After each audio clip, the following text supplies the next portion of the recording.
Number 7 in 101's Black Label range is Class of 1984, a movie that I was pretty sure I'd seen before until I started watching it. Now, it's familiar because I've seen movies similar to it, but this seems to have been the first of its kind of generation. You know, a foresight into the way that the scholastic system was going, how the education system was starting to become.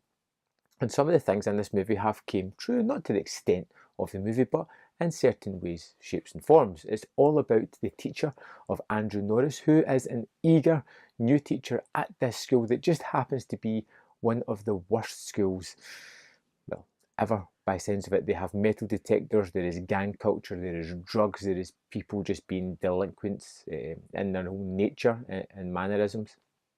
And in particular, there is this gang that tends to rule over the school with an iron fist, led by Peter, this charismatic leader that they have. And Norris and Peter are going to butt heads, and that's basically the crux of the story. He gets to this school, he wants to teach, he's eager to shape and mould these young minds, and he finds that there are brick walls everywhere he turns.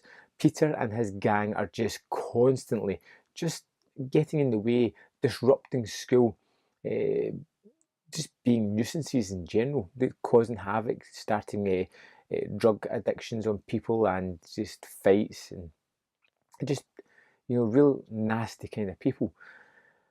And Norris is constantly trying to use the best things that has ability to try and stop this, but everywhere he turns, it's people just defending these kids because they're just kids. You know, they're not unruly deviants, which they are, but they're just kids. This is the excuses. People keep making excuses for these kids and not taking responsibility for their actions, and things get to a head later on in the movie.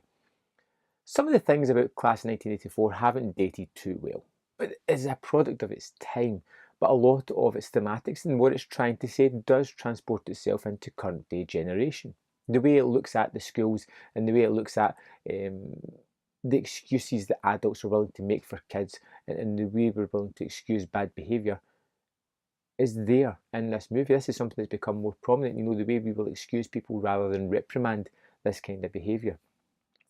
One of the most interesting facets is the character of Peter, this bad guy of this gang who is extremely charismatic, who is, you know, from a good home.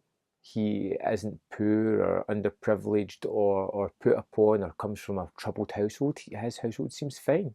He's fairly well educated. He's very intelligent. He is articulate and able to take part in arts and culture, and seems like a well-rounded individual. He has just chosen a different path for himself, one that is almost self-destructive and very destructive to almost everybody round about him. I loved that sort of nuanced character. You know, normally you would just get a typical villain, which he can be at moments, but there is a little bit more to him, as we see in certain scenes. I really like the addition of Roddy McDowall here as well, as a character that goes a little bit melodramatic. I liked that scene that it happens. I liked why it happened. I thought it was fun and really energetic. Class of 1984 was a movie that, you know, I thought I'd seen before. I hadn't, and I really enjoyed it. There's lots of fun moments within it. I like the fact that it's got Michael J. Fox in it as well, in a really young role, looking very youthful, being that kind of good, wholehearted kid, which was a nice addition to the movie as well. The film was fun. It moves along at a brisk pace. It's got a great finale as well, where things really hit the fan, and I just thought it was a great deal of fun.